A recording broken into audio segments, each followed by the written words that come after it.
Well, friends, let's begin with our new video on loitering, another misconduct under labor laws. We are all aware that knowledge prospers all, and in our mission to impart knowledge, we begin this video. Today, we are going to consider the misconduct of loitering.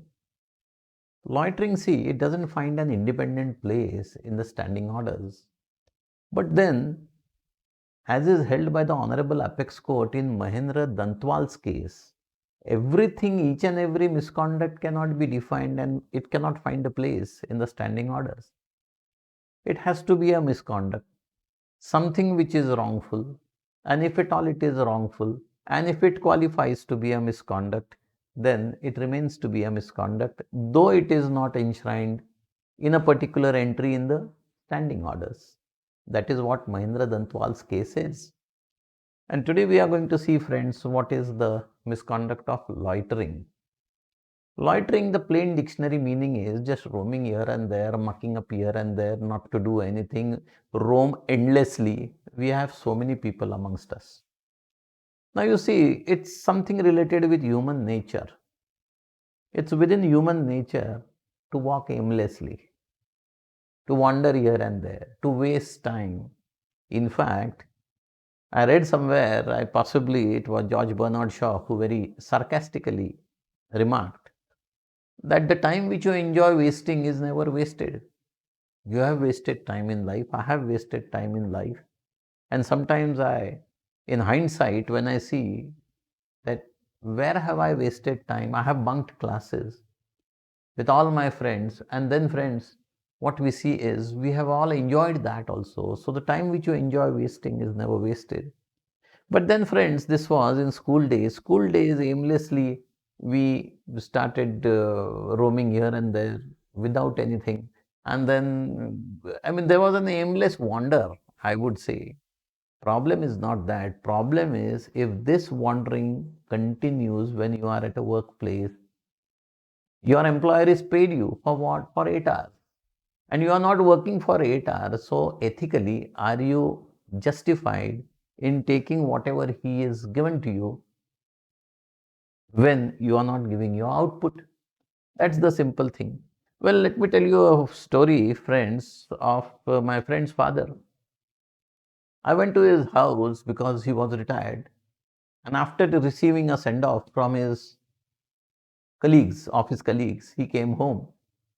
And then he was retiring after a span of 38 long years. So I asked him, Uncle, now what are you going to do? After 38 years, you were in a job. Now what are you going to do? He said the same thing which I did for 38 years. Just relax. He took pride in telling us that for 38 years in some government service, he never worked.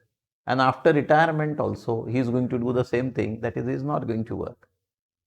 Well, I looked at him with surprise. Of course, I didn't comment that it's your life wasted.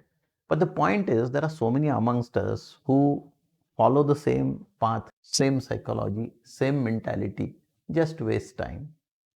Problem is, it becomes a misconduct also of under the head of act subversive of discipline when a person, he is working, at the same time he is not working, he is taking the salary but he is not working. It is an act subversive of discipline.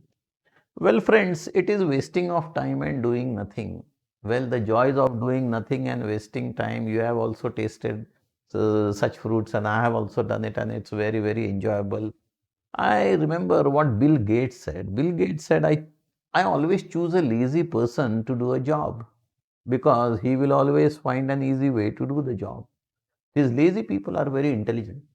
We will find some lazy way of doing a job quickly than others. Possibly that was the reason why Bill Gates made that comment. Now, friends, coming back to labor laws, leaving the workplace during working hours for chit chatting, moving aimlessly, going from table to table, here till there. I have seen so many offices. You go up in the morning and you ask, where's this person? He was here. Well, he's gone here and there for a cup of tea. And by the time this person comes, it's already lunchtime. So he goes out for lunch.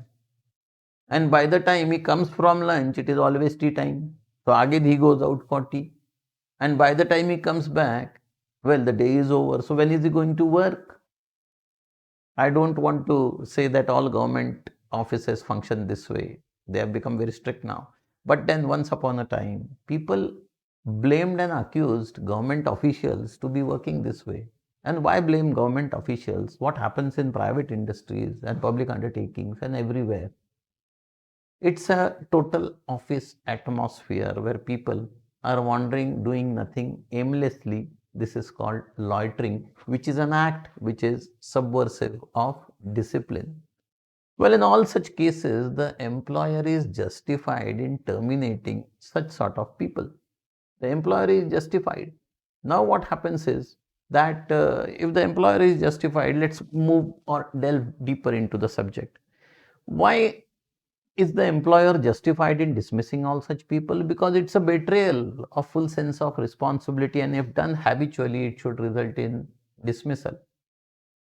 You betray the confidence of your employer. He is paying you fully, so the quid pro quo, that is something for something, is getting satisfied. So you have to give you 100%, he is going to give you 100% of the salary. But here what's happening is he is paying you the 100% of the salary and you are not working. So this is a sense of a betrayal, a sense of a deviation from the path of your total responsibility.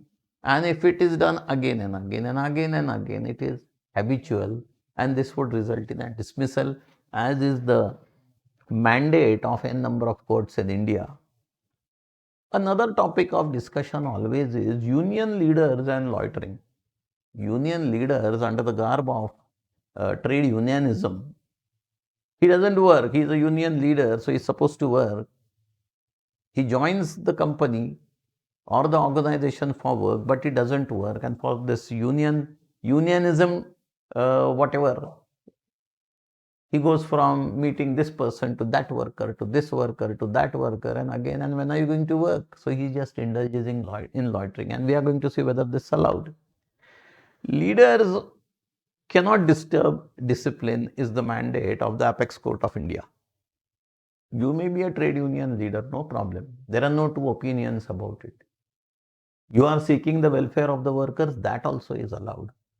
Point is whether you are allowed to loiter, roam here and there during office hours, and the answer is a big no.